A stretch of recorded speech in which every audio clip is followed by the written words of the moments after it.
Hey, what's up? Jigxor here. iOS 18 has recently been released, and one of its most convenient features is the ability to pause video recordings within the camera app, allowing you to take a short break without losing your recording progress. In this video, I will guide you through the process of pausing a video on your iPhone camera. Let's go.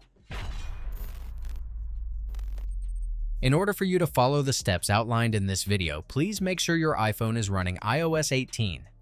To check your iOS version and update, if necessary, go to Settings, select General, and tap on Software Update. Download and install the latest version to access all the new features, including the ability to pause video recordings. To begin, open the Camera app and switch to Video mode. Once in Video mode, start recording and tap the Pause button located in the lower left corner to temporarily stop the video.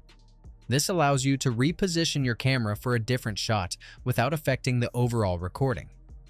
When you're ready to continue, simply tap the Record button again to resume the video from the point where you paused it. That's it. If I could help you, feel free to give this video a thumbs up and don't forget to subscribe. Leave a comment down below if you have any questions. See you next time. Bye.